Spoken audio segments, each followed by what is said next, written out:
Scam alert. Joining me now is a good friend of the show, Steve Bernas of the Better Business Bureau. Love having you on. My pleasure. And this is a terrific topic for a lot of people out there. Wedding expo scams. What's going wrong here? Well, basically, got almost 2 million couples going to tie the knot this year. So there's always the ripe for scam artists, and the scam artists will come out of the woodwork on these situations. And then you got some businesses who just truly take advantage of the consumers as well. So they're not scams, but you got to be very careful looking at what you're getting yourself into, because there's a lot of what we call hidden fees associated with this, and you don't realize how much you get. I mean, you're trying to compare apples to apples from wedding venues, and all of a sudden you get this great price, but then you look at the contract and it's a corking fees, plating fees, liquor fees, and then it becomes more than the place you actually really wanted to go to. So you really got to understand the contract, understand that a lot of people will have those fees in there, a lot of organizations. You just got to know what you're dealing with those particular organizations. So people go to these wedding expos thinking they're going to get a good deal. And some of them are legitimate. Right, some are. I have to say that off the top. Some are very, very legitimate.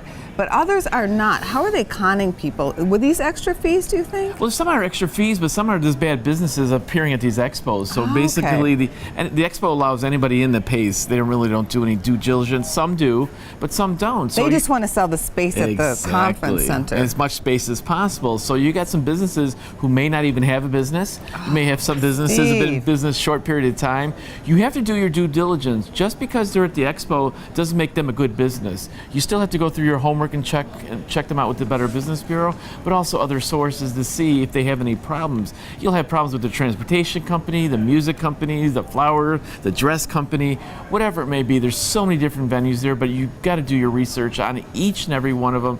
Don't think they're good because they're at this venue. A couple more photographer issues. You get complaints about that. All the time. It's a perennial problem. Sometimes the photographer doesn't show up. Sometimes you don't get your pictures for weeks later, or months later, years later. So you really got to check the company out. I guess that's probably the only savings grace, is check out the company, and also go on Google search and put the word scam next to it and see what else comes on that.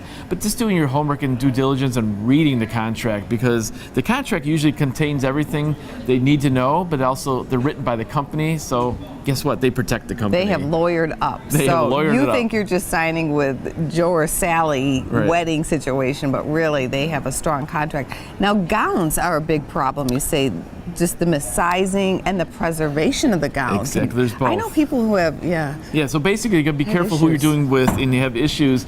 And a lot of people say don't tell them the right date of the event because you want to get your dress in time. So give them a few more months in advance and basically tell them your wedding's earlier. So make sure you get your bridal gown, because a lot of times the complaints to the BBB across the country are usually not getting it. And then you got the preservation companies. There's so many different variations of preservation companies.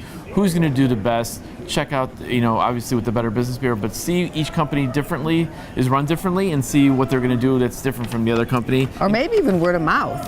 Go to somebody who's had a good experience somewhere. You mentioned the cake issue.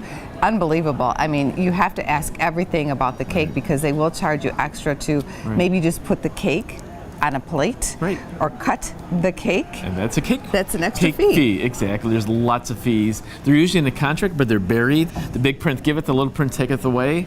So look at the contract, read it, and ask those questions ahead of time. That's the only way you're going to compare venues. Otherwise, some don't charge at all those types of fees. Some charge all they can. Well, thank you so much. It's a day we hope will be wedded bliss, but hopefully everybody listened to what you had to say. I appreciate it. Thank you for coming on the show. My pleasure.